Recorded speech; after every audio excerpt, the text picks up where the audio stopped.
இந்த great Albert ஐன்ஸ்டைனோட ஒரு அழகான புகைப்படம் என்னோடய லேப்டாப் ஸ்க்ரீனில் நான் வச்சுருக்கேன். எனக்கு சன்கிளாஸஸ் ரொம்ப பிடிக்கும். இது நான் போடுற சன்கிளாஸஸ். இப்போ இந்த சன்கிளாஸஸ் வழியாக ஐன்ஸ்டைனோட முகம் தெரியுது. இப்போ நான் என்னோடய சன்கிளாஸை நான் அப்படியே ரொட்டேட் பண்ணுறேன். ரொட்டேட் பண்ணும்போது பாருங்கள், ஐன்ஸ்டைனோட முகம் தெரியலை, இருட்டாயிடுச்சு. நான் திருப்பி நல்லா ரொட்டேட் பண்ணேன்னா திருப்பி ஐன்ஸ்டைனோட முகம் தெரியுது. திருப்பி இந்த ஒரு டைரெக்ஷனில் மட்டும் ஐன்ஸ்டைனோடைய முகம் தெரியலை, டார்க் ஆயிடுது. ஸோ என்ன காரணம் அப்படின்னா இதுதான் போலரைசேஷன். சொல்லப்போனால் இந்த போலரைசேஷன் ரொம்ப பியூட்டிஃபுல்லான ஒரு சிம்பிளான எக்ஸ்பெரிமெண்ட் ஆக்சுவலாக. ஸோ சில பேர் நீங்கள் எக்ஸ்பீரியன்ஸ் பண்ணியிருப்பீங்க. நீங்கள் கண்ணாடி சில நேரத்தில் கடையில் வாங்கிட்டு உங்களுடைய ஃபோன் ஒரு டைரெக்ஷனில் தெரியாது. உங்கள் ஃபோனை நீங்கள் ரொட்டேட் பண்ணிங்கன்னா ஒரு டைரெக்ஷனில் தெரியும்.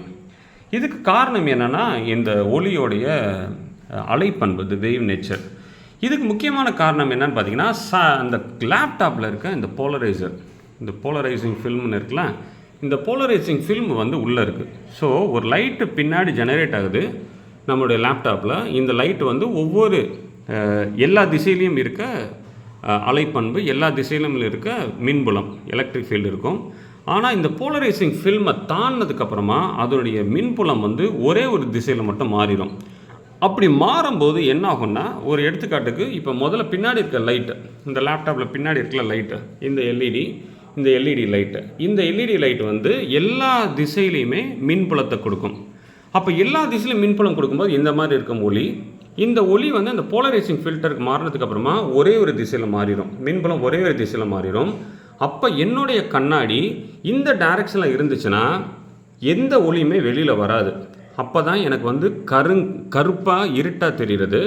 அப்போ இந்த திசைக்கு வர்ற திசைக்கு நான் ஆப்போசிட் டைரக்ஷனில் என்னுடைய கண்ணாடியை நான் சுற்றி வச்சுருக்கேன். அப்போ வெளிச்சமே தராது. அதே இது என்னோடய கண்ணாடியை அதே திசையில் வச்சுட்டேன்னு வச்சுக்கோங்களேன், வெளிச்சம் தெரியும். அப்போ பின்னாடி இருக்க இந்த பேக் லைட், இந்த என்னோடய லேப்டாப்பில் இருக்க பேக் லைட்டை அந்த ஃபில்டர் ஒரே ஒரு திசையில் ஆரம்பிக்குது.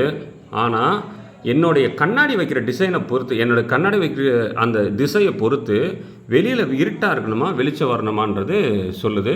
அதனால தான் இந்த ஒரு சின்ன பியூட்டிஃபுல்லான எக்ஸ்பெரிமெண்ட்டில் நம்மளுக்கு என்ன தெரியுதுன்னா, ஒளிக்கு அலைப்பண்பு இருக்குது. அது மட்டும் இல்லை, அந்த அலைக்குள்ளே மின்புலம் இருக்குது, அந்த மின்புலத்துடைய திசை இருக்குது அப்படின்றதையும் இந்த ஒரு எளிய எக்ஸ்பெரிமெண்ட்டில் சொல்லலாம். இது குவாண்டம் கம்ப்யூட்டிங்கில் கூட யூஸ் ஆகுது, இந்த போலரைசிங் ஃபோட்டான்ஸ். அது இன்னொரு நாள் பார்க்கலாம். நன்றி.